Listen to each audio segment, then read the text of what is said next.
Hello everyone, welcome to Sanmarjana class. ಪರಮಾಣುವಿನ ರಚನೆ ಪಾಠದ 63ನೇ ಈ ಪ್ರಶ್ನೆ. ಈ ಪರಮಾಣು ಮಾದರಿಯನ್ನು ಪ್ರತಿಪಾದಿಸಿದ ವಿಜ್ಞಾನಿಯನ್ನು ಹೆಸರಿಸಿ. ಒಂದು ಚಿತ್ರವನ್ನ ಕೊಟ್ಟಿದ್ದಾರೆ, ಗಮನಿಸಿ. ಈ ಪರಮಾಣು ಮಾದರಿಯನ್ನ ಪ್ರತಿಪಾದಿಸಿದಂತಹ ವಿಜ್ಞಾನಿ ಯಾರು?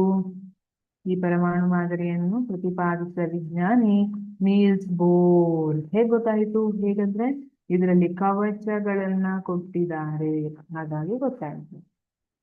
ಈ ಪರಮಾಣು ಮಾದರಿಯ ಸಿದ್ಧಾಂತದ ತತ್ವಗಳನ್ನು ನಿರೂಪಿಸಿ. ಏನೇನು ತತ್ವಗಳಿತ್ತು?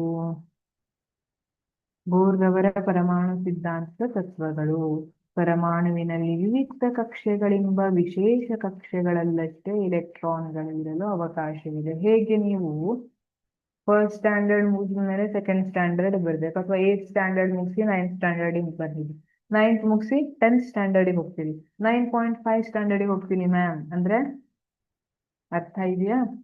ಅದೇ ತರ ಇಲೆಕ್ಟ್ರಾನ್ಗಳು ಕೆ ಶೆಲ್ ನಲ್ಲಿ ಇರಬೇಕು, ಇಲ್ಲ ಎಲ್ ಶೆಲ್ ನಲ್ಲಿ ಇರ್ಬೇಕು, ನಾನು ಮಧ್ಯದಲ್ಲಿ ಇರ್ತೀನಿ, ಆಗೋದಿಲ್ಲ. ಹಾಗಾಗಿ ವಿವಿಧ ಕಕ್ಷೆಗಳೆಂಬ ವಿಶೇಷ ಕಕ್ಷೆಗಳಲ್ಲಷ್ಟೇ ಇಲೆಕ್ಟ್ರಾನ್ಗಳು ಇರ್ಲಿಕ್ಕೆ ಅವಕಾಶ ಇದೆ.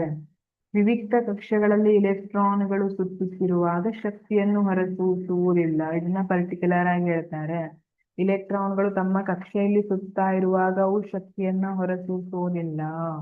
ಇಲ್ಲೇ ರುದರ್ಫೋರ್ಡ್ ಫೇಲ್ ಆಗಿದ್ದಾಗಿತ್ತು ಅಲ್ವಾ, ಅದನ್ನ ಅವರು ಓವರ್ಕಮ್ ಮಾಡಿದ್ದಾರೆ. ಈ ಕಕ್ಷೆಗಳನ್ನು ಅಥವಾ ಕವಚಗಳನ್ನು ಶಕ್ತಿಯ ಮಟ್ಟಗಳು ಎಂದು, ಇದನ್ನ ಶಕ್ತಿಯ ಮಟ್ಟಗಳು ಅಂತ ಕರೀತಾರೆ. ಈ ಕಕ್ಷೆಗಳನ್ನ KLMN ಎಂದು ಅಕ್ಷರಗಳಲ್ಲಿ ಅಥವಾ n = 1 2 3 4 ಸಂಖ್ಯೆಗಳಲ್ಲಿ ಸೂಚಿಸುತ್ತೇವೆ. ಎಂ ಕವಚವು ಗರಿಷ್ಠ ಎಷ್ಟು ಇಲೆಕ್ಟ್ರಾನ್ಗಳನ್ನು ಹೊಂದಿರಬಹುದು? ಹೇಗೆ ಫೈಂಡ್ ಔಟ್ ಮಾಡ್ತೀವಿ ಒಂದು ಕವಚದಲ್ಲಿ ಗರಿಷ್ಠ ಎಷ್ಟು ಇಲೆಕ್ಟ್ರಾನ್ಗಳು ಇರಬಹುದು ಅಂತ? ಹೇಗೆ ಅಂದ್ರೆ ನಮ್ಮ ಹತ್ರ ಒಂದು ರೆಡಿಮೇಡ್ ಫಾರ್ಮುಲಾ ಇದೆ, 2n².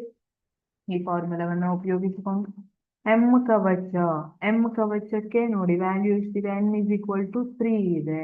ಹಾಗಾಗಿ 2 × 3² 3 3 9 9 × 2 ಎಷ್ಟಾಯ್ತು? 18 ಎಲೆಕ್ಟ್ರಾನ್ ಆಯ್ತಾ? ಎಂ ಕವಚವು ಗರಿಷ್ಠ 18 ಇಲೆಕ್ಟ್ರಾನ್ಗಳನ್ನು ಹೊಂದಿರಬಹುದು. Thank you.